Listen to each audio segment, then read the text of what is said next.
নমস্কার, সকলকে স্বাগত জানাই নতুন একটি ভিডিওতে। আশা করি যে যেখানে আছেন আপনারা সবাই ভালো আছেন। আমিও আছি ভালোই। এখন এই যে রান্না করতে আসলাম। সকল অন্য অন্য কাজকর্ম সাইরা তেরা এই যে কিচেনে আসলাম রান্না করতে। আজকে কি কি রান্না করব? করলা ভাজি করব, ট্যাংরা মাছ আর আলু দিয়ে আর ফুলকপি দিয়ে একটা তরকারি রান্না করুম।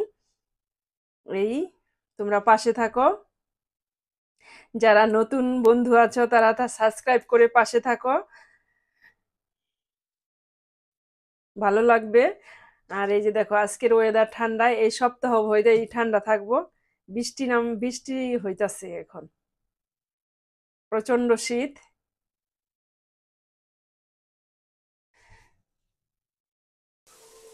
এই যে আমার কপিটা একটু ভাপায় নিলাম। এই যে এটা এখন ভাজুম, তারপরে রান্না করুম। আর এখানে মাছ ভাজাটা বসাই দিছি, জিরের ফোড়ন আর এই যে রাঁধুনিটা দিছি। এখন এই যে সবজিটা দিয়ে দিলাম, আলু, সিম আর মূলা।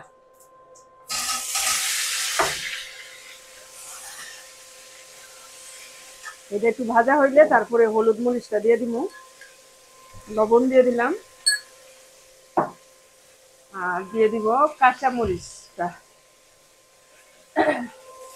এই যে এখন করলাটা বসাই দিলাম, এই যে দিয়ে দিতেছি, তেল গরম হয়ে গেছে।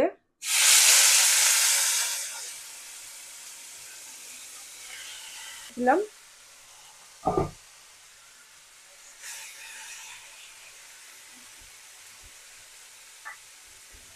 মাছে একটু নামানোর আগে জিরা বাটা আর ধনিয়া বাটা দিয়ে নামায় নিব। আর করলার মধ্যে দিয়ে দিতেছি লবণ, পেঁয়াজ আর কাঁচা মরিচ। এই যে মাছের তরকারিতে ধনিয়া পাতা দিয়ে দিছি, আর এই যে জিরের গুঁড়াটা দিয়ে দিলাম। তরকারি হয়ে গেছে, এখন নামায় নিব।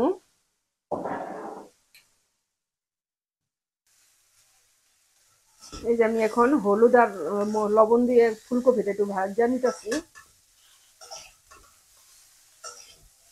এই যে, আর এই যে আমার করলা ভাজিটা। এই যে তেল দিয়ে দিছি, তেজপাতা দিয়ে দিছে, ফোড়নে দিয়ে দিলাম তেজপাতা আর এই যে গোটা জিরা। এটা আলু কপি তরকারিটা রান্না করুন।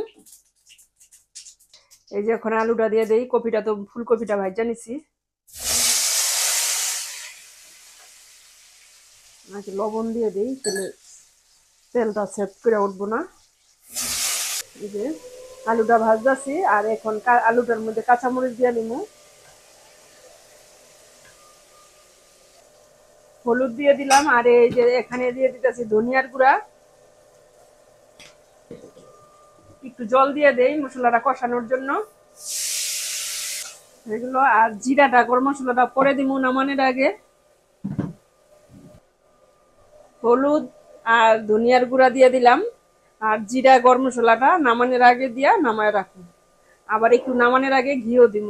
এই যে ঘি।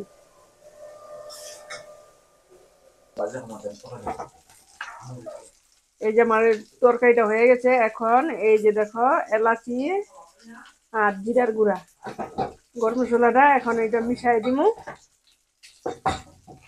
এখান থেকে একটু জল উঠাইয়া তারপরে দিতেছি। এই যে এখন এই যে দিয়ে দিলাম। দেখো এখন সুন্দর হয়েছে তরকারিটা। তাহলে একটু ঘি দিয়ে দিব, তারপরে নামাই নিব। এই যে এখন ঘি দিয়ে দিলাম, ওরে না দেখি। এই যে 2 চামচ ঘি দিয়ে দিলাম।